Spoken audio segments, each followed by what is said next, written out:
Kate Masterson and Steve Hatch could lose their chocolate shop, Hatch Family Chocolates, to bank foreclosure in a matter of days unless we help them right now. Go to Indiegogo and... Wait, what? Who?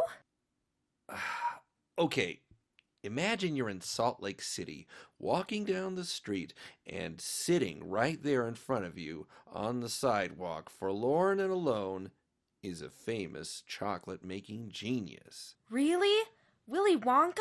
Well, someone very much like him. Does he have a crazy hat and a coat? Does he look like Johnny Depp? Or that other guy with the crazy hair? Sort of, maybe not, but the important thing is... Why is Willy Wonka so sad? I'm glad you asked.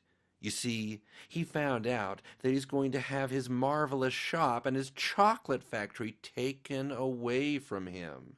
Oh, no! Oh, yes. He spent a lot of money moving into a big empty building that had enough room for a cool ice cream shop upstairs and for a big kitchen in the basement, so he could make the best chocolates, candies, brownies, cookies, ice cream, treats, and special drinks right there, fresh every day. And there was already a nice big parking lot with room for everyone. It was an expensive building, in the middle of a nice neighborhood, close to where people want to live, and it was so big they really didn't need the whole building, but it was an all-or-nothing deal, so they bought and paid for it all, and were confident that another business would move into the empty part soon and help them pay the bank off. He paid his employees extra to keep the shop open late, so it would be easy for everyone to come all the time. He brought in clowns and magicians to entertain the customers and projected movies in front of his store on summer nights for everyone to watch for free. It was very expensive, but he figured it would be worth it to invest in a wonderful place for the whole neighborhood to gather and eat delicious food for years to come. The neighbors were very happy when the chocolate maker moved into the big empty building. They loved the chocolates and the candies and the shop. So what happened? Well, times are tough right now. A lot of people don't have as much money as they used to, so they don't spend as much, even on wonderful things like candy. The old building was small, with hardly any parking, but it was on a busy intersection, so it got a lot of business. And even though the new building was bigger and nicer with a big parking lot, there wasn't as much traffic around it in the middle of the neighborhood, so it was a little harder for people to find. So not as many people came to the shop as soon as they'd planned. And it took a long time to find another business to rent the part of the big building they didn't need for the shop, and the chocolate maker lost a lot of money paying the expensive mortgage on the entire building all by himself. Eventually, a nice restaurant came and took it over, and is now helping out with the mortgage. So things are slowly getting better. In time, when people have more work and more money, they'll spend even more on candy, especially if it's really good candy. But the famous chocolate maker doesn't have a lot of time. The bank that loaned them the money for the shop wants their money back right now.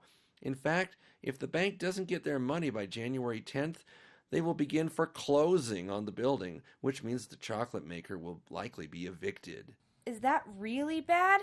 Well, it would be really difficult for him to start over somewhere else again. That's terrible! They can't kick Willy Wonka out of his own factory. I know! Now, Willy Wonka is a fictional character, but there are two real chocolate-making geniuses right here in Salt Lake City, Utah, and this is really happening to them right now. Kate Masterson and Steve Hatch really need to raise $110,000 by January 10th to pay back the bank that owns the building, or they're going to lose their shop, Hatch Family Chocolates. $110,000? Wow, that's a lot of money. Well, it is a lot of money, but if lots of people gave a little money each, we could still save the shop. One person doesn't have to come up with all the money by themselves. Some of you have a lot of friends on Facebook, and some of your friends have a lot of friends.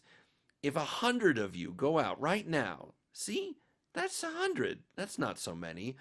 And each one of you reach out to everyone you can, and can just get 10 people to each ask 10 people, to each ask 10 people, to each give just $11. Well, all that money would add up, and we'd have enough money to save Kate and Steve. Are they giving out golden tickets like Willy Wonka? Maybe even better. Charlie's chances of buying a chocolate bar with the golden ticket were pretty slim, like 1 in 13 million. But there will be rewards for anyone donating even a little money, and big prizes for everyone who donates a lot of money, or whoever can get the most other people to donate money. Like Yummy Hatch chocolates and cool t-shirts, or getting an exclusive chocolate tasting tour of their shop for you and your friends, or having a special ice cream flavor or new chocolate named after you and sold at the store. But I don't need a reward. I just want to help Kate and Steve save Hatch family chocolates. That's great. Here's how.